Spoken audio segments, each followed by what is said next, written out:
mentioned the song that the Rav said his Malamed taught him. You want to hear how it goes?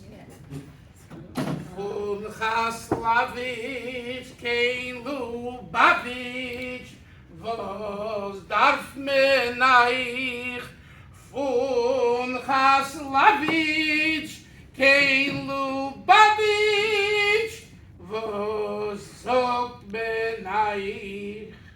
And there's more stanzas afterwards.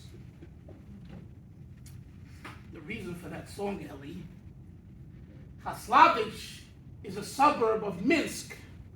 Minsk was a stronghold of the Misnagdim. Different cities in Ukraine and Russia were either more Hasidic or more Misnagdim. Chaslavich was near Minsk. Minsk was the Misnagdim. There's something known as Vikuach Minsk, a great debate between the Hasidim and Misnagdim of Minsk. But there were also Lubavitchers there, like the Rav said, right? The shul in which his father, Reb Moshe, was Rav, had mostly Chabadniks. And that's also an interesting phenomenon, that we find that in different shtiblach and shuls, larger and smaller, that there were mainly Hasidic people, most of the times Lubavitchers, Chabadniks, and who was the Rav? A Litvak. And it worked out very well. So from Chaslavich, the Hasidim, the Chabad Hasidim that lived in Chaslavich and Nebuch, they were the little, the city was full of Besnagdim, right? And they were the down and outs. So they would go from Chaslavich to their Rebbe in Lubavitch, and they went with pride and they sang that song. That's the history of the Niggin. So, after hearing you, Eli, I decided I'm going to speak about something completely different than what I want to talk about. Eli gave you pretty much, what's in the book, or part of it at least.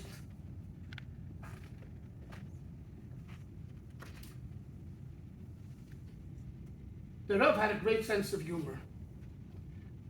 I believe some of you are students of his, or your parents were students of his. When I started to research the Rav, you have to understand, as Judaism has developed, we've created, on one hand, this proliferation of Judaism, of Yiddishkeit, of Torah. On the other hand, we also created a box. I belong here, and I belong here.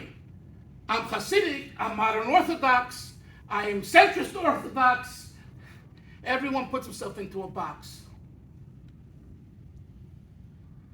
I could say that the number one thing that I got from researching the Rav, because the Rebbe, I'm a chassid of his from my birth. I'm a born and bred Lubavitcher from day one of my life. But the Rav, I knew nothing about. Why? Because the last 40, 50 years, we've boxed ourselves in. Now, on one hand, that's very good. We've created strong communities. But on the other hand, there's a limitation there.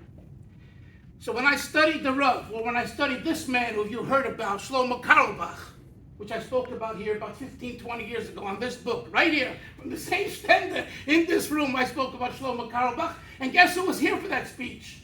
His ex-wife. She was right in the crowd. I remember it like yesterday. And much of my work is really more about not the Chabad side, but the other side. Even those words are so, other side, Chabad side. But unfortunately, sometimes that's the language we use. So, the Rav's sense of humor. He's in Berlin, 28, 29. His father's friends, Rabbi Moshe Soloveitchik, the son of Rabbi Chaim Soloveitchik. If you learn in yeshiva and you don't learn on Rabbi Chaim, you haven't begun learning. A good Rabbi Chaim on the Rambam. So here are his people who were students of Rabbi Chaim, friends of Rabbi Moshe. They're in Berlin. They come for medical reasons and other reasons. And they have a problem. Should they visit Rabbi Soloveitchik, Rabbi Yasha Ber Soloveitchik? On one hand, they're dressed in their full regalia, their full garb. They're Gedolim, Talmidei Chachamim, Rabbanim, rabbis. They're going to go and visit someone at a university, especially the University of Berlin. Intellectualism, together with the Apicurses, and everything that was going on at the time. Berlin was a very sophisticated place. But on the other hand, how can they not visit him? They're going to come back. So Rabbi Moshe Soloveitchik is going to say, no, did you see my son? Did you give him regards? What are you going to say? So they decided to go. They had no choice. They came there. What are they going to talk about? The New York Mets and the Boston Celtics? Well, what are they going to talk about? Torah. They start talking Torah. They're blown away, amazed that this Yasha Ber Soloveitchik in Berlin is discussing them Torah that puts them to shame and shows that this man is more knowledgeable of the same ideas in Torah than they are. So they asked him a simple question. Rabbi Soloveitchik, or whatever they called him, we sit in the shtibel, we sit in the yeshiva, we sit in the shul, we learn. That's our occupation. You're in a university. You're studying philosophy, sciences, and everything else. Where do you have the time to learn, to be so fresh, to be so current, to be so knowledgeable? So you know what his answer was? He says, at the time when you guys, he didn't say it, at the time when you guys talk about Yasha Ber Soloveitchik, what kind of shanda it is that he's in the University of Berlin, that's when I learned.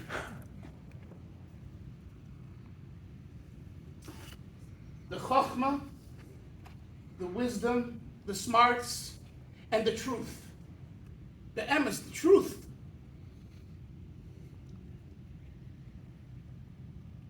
The idea today,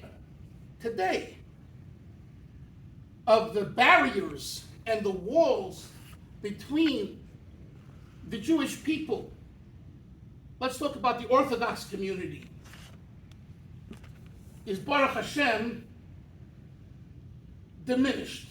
I'm not going to say it's doesn't exist. That would be a lie. But a lot of it, especially between these two communities, Yeshiva University and Chabad, is diminished. And how do I know that? So I know it from my research, but I know it from what Dr. Norman Land told me 25 years ago when I interviewed him for a book that I wrote called Conversations with the Rebbe. I interviewed 14 world Jewish leaders, from Yitzchak Shamir to Abraham Twersky to Chaim Potok to Shana Carden, and one of them was Dr. Land.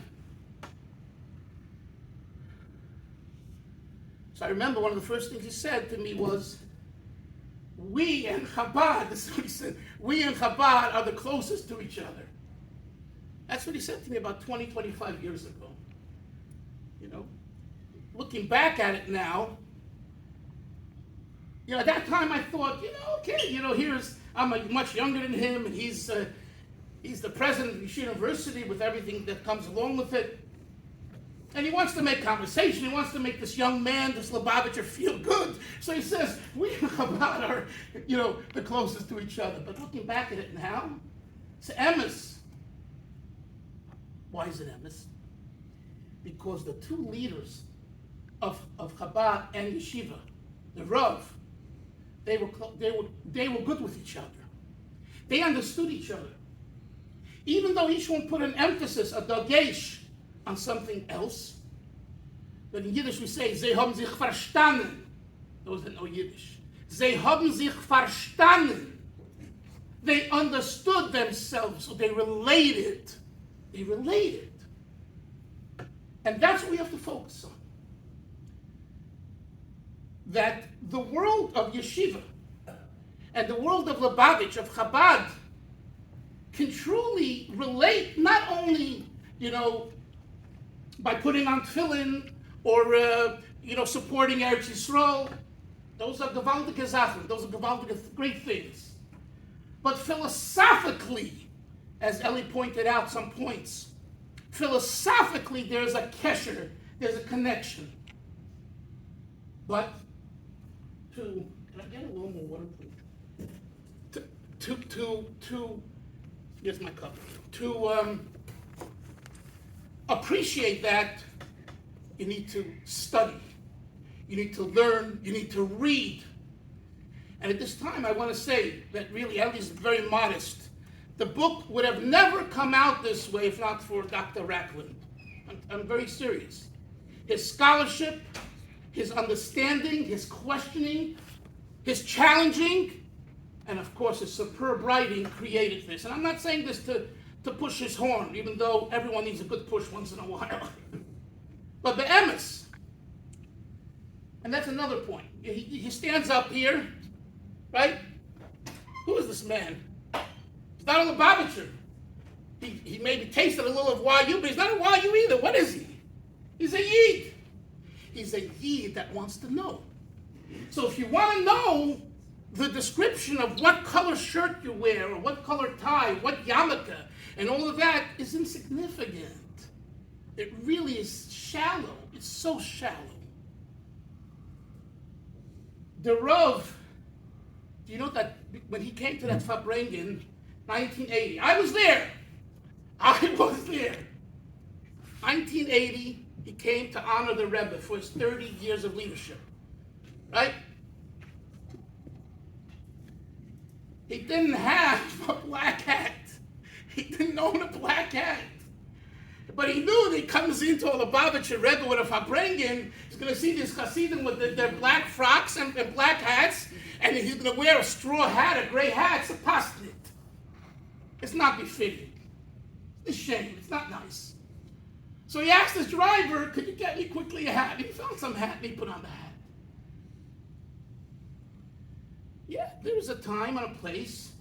Come into a shul, Yaakov, you come into a shul, there's a certain way that it's more respectful to dress that way. Even though, when Rabbi Kuna went out to UCLA in 1967 or 66, and there was the hippie days, as you all know, and he lived in Fairfax at the time, it's a section of Los Angeles. He didn't live at UCLA, he did work there, but he lived in Fairfax.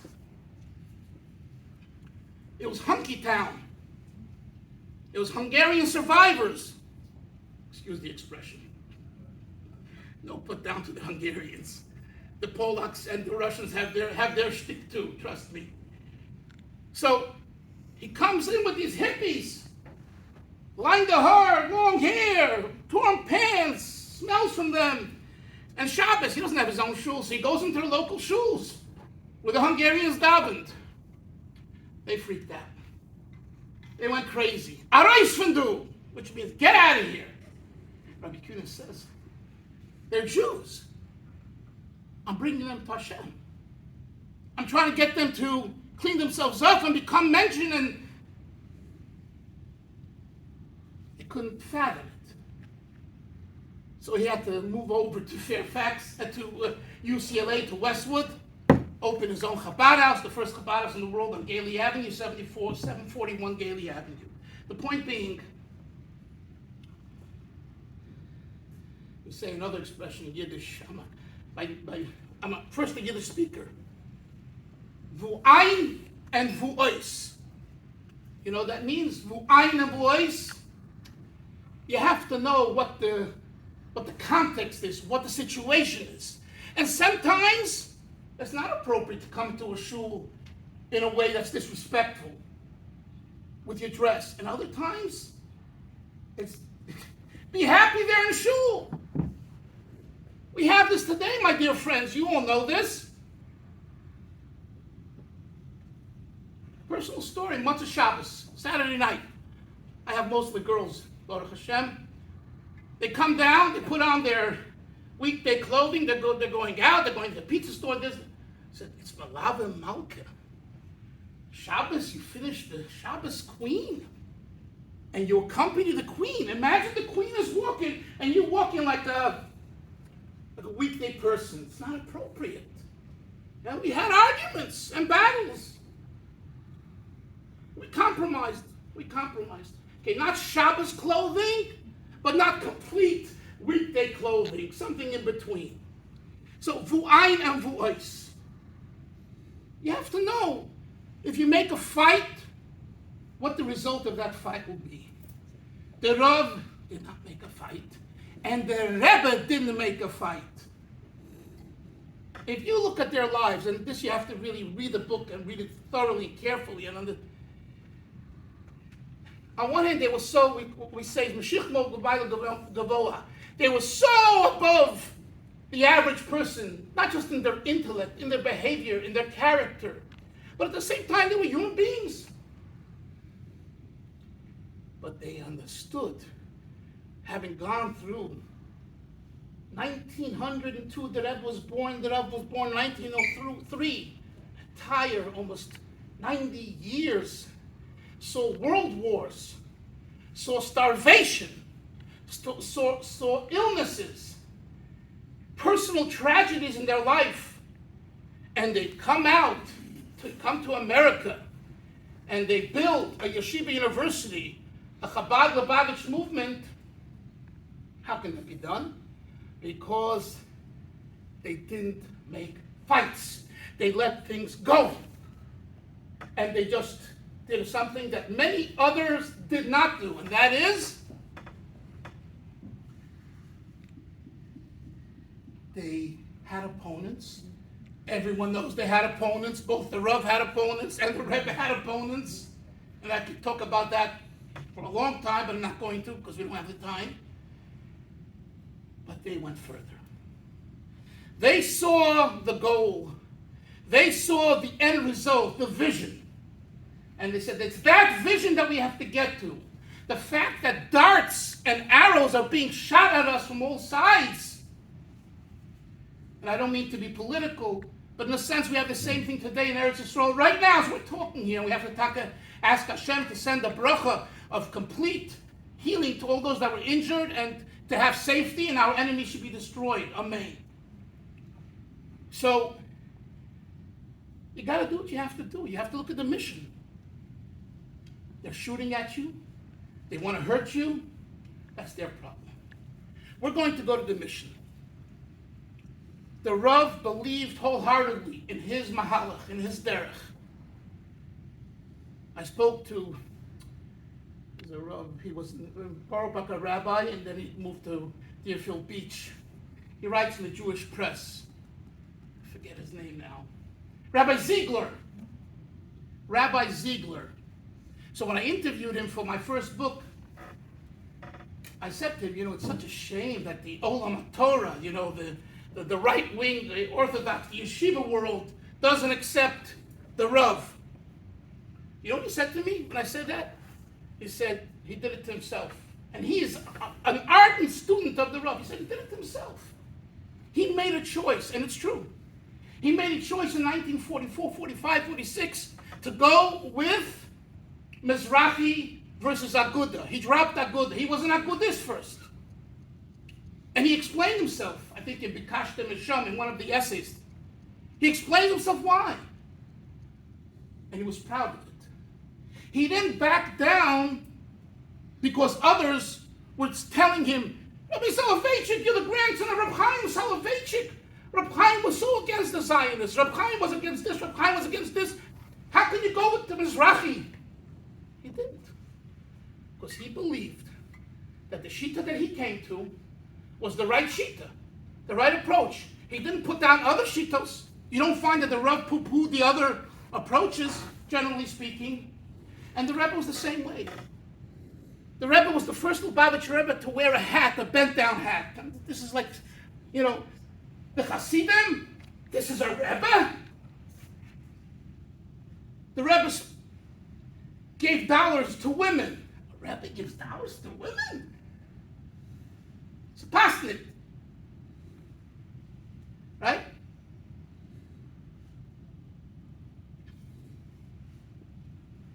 There was the head of the OK was Rabbi Bernard Levy. He's passed away many years. I knew him. So Bernard Levy had an aunt who was the daughter of what was known as the Malach from the Bronx on Washington Avenue. He came from Russia. His name was Rabbi Levine, and he was a Lubavitcher from way back, but a big fanatic, and he didn't relate to, the American world and all of that. And Rabbi Levine, so his daughter lived on Ocean Parkway in Brooklyn. So one day, the nephew was Rabbi Levy. So he went with his wife to say hello. She was an older person. And then they're talking. He says, Aunt, I have to go because I have to go. She says, who darfst the gain? Where do you have to go? Kind of cutting the visit short. The Lubavitcher Rebbe, he said, is speaking to the women. His wife is Telma Levy. The Lubavitcher Rebbe is speaking for the women. So I want to bring her there on time. When she heard that, she gave him a slap.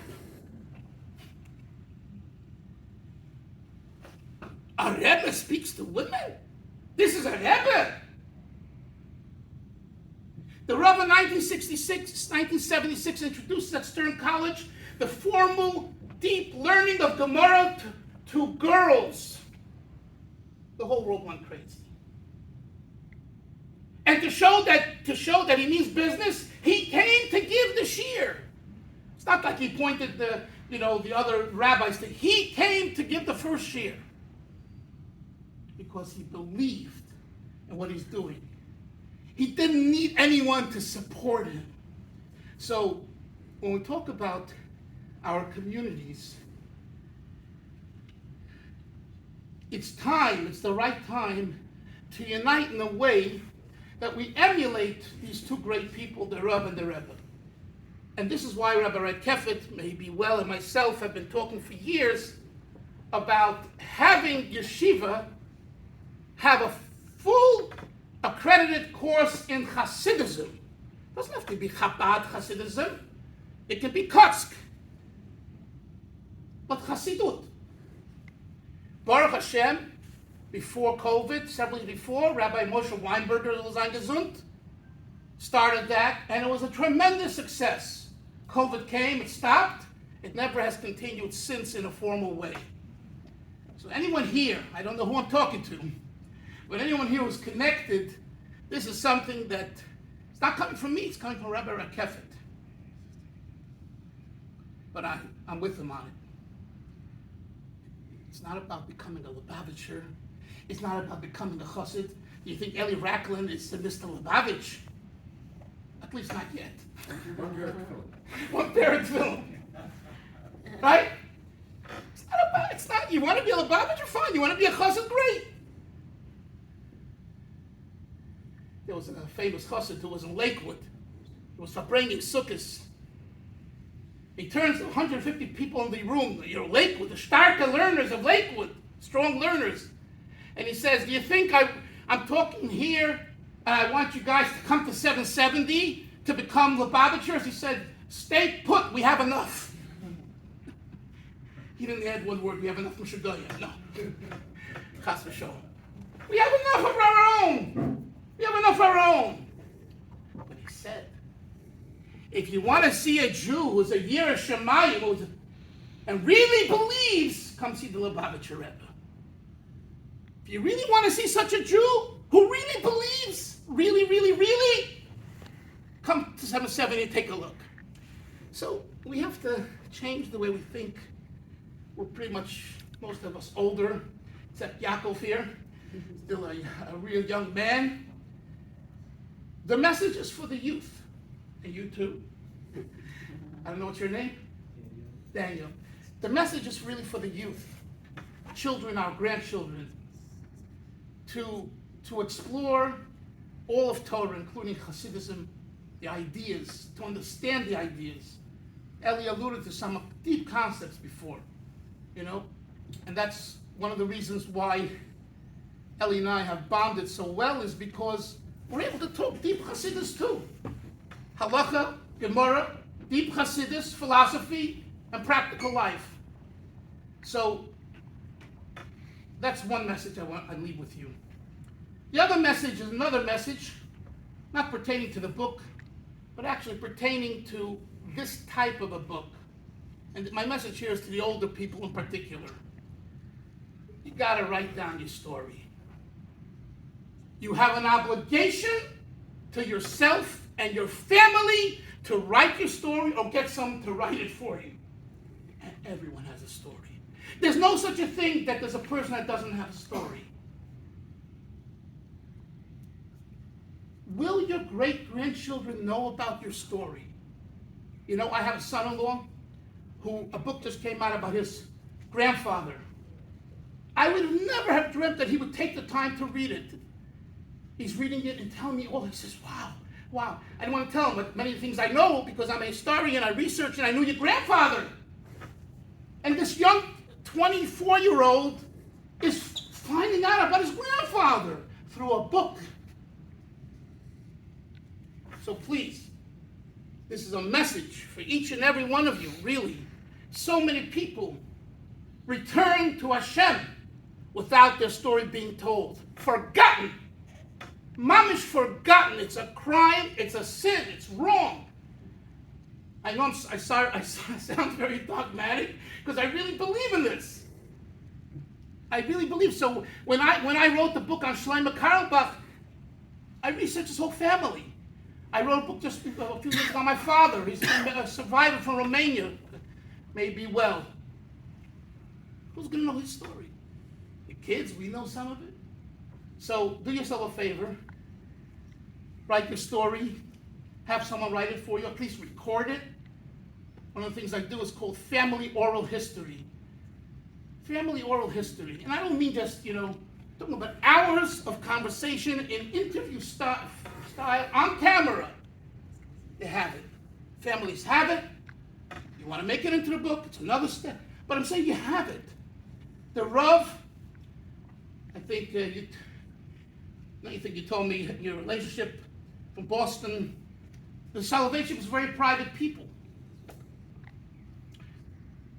So then you need people like Ellie and I and others to open them up, to discover as much as you can. Right? You should know not everything is written. I probably can make this book double the size if I wrote everything I know that I found out in my research. Certain things don't go into a book. When I interview people, a father or mother could say things, and I stop and I say, I don't think it should be recorded. I think we're going to edit and erase it. You know why? Because you don't want to make sibling rivalry. And it's not like they tell me, this son is gewaldig and this daughter is... It's just the movement of the nose to the right or the left. And I see that movement, I know, this father thinks that this kid is... And this kid is... So it's an art. But it's an important idea. And why people, it's like people donate Sefer Torahs for parents and grandparents. They wait for them to die. If you have the money, donate the Torah while they're alive. I said that to my father when he donated a Torah with my uncle in Bnei Brak, walking to Bnei Brak for my grandfather. You have the money, why did you do it after his death? Do it while he's alive. Let him walk along and have the pleasure and joy. So, Chevra, make this a project, and I can be helpful. You let me know. And the Abishur held that we should really live like the Rebbe and Rabbi Soloveitchik. They lived a wholesome life. They brought the Rebbe didn't. And the Rebbetzin didn't have children, biological children, but they had many thousands of children. May Hashem help everyone to have a good year, and again, safety in Eretz Yisrael. And I'll take your questions and answers now. Don't be bashful now. No comments, Ellie, or you can ask Ellie. Ellie, come up also. Yes. In a Venn diagram, where do you see Chabad and Yeshiva University converging? Which aspects? I see very many differences, but I see many areas outside. But where do you see that where there's? I see that there's today 30, 40, 50 students studying Thursday nights Hasidism with Lubavitchers in the base medrash of Yeshiva. I saw what Rabbi Weinberger did. I believe that there is an openness between, Chabadniks and Yeshiva University people, students, and I think that it's just all over. The 5 towns, people from all over, that there's a greater awareness and a willingness to study Torah Chassidus. And at the same time, because people always ask at the same time, we Lubavitchers need to learn from the yeshiva. There's a lot to learn, and I think we are learning. So my answer to your question would be in those 2 areas. Any other comments, questions? Okay. Anyway, the books are available, and thank you for the opportunity. Thank you.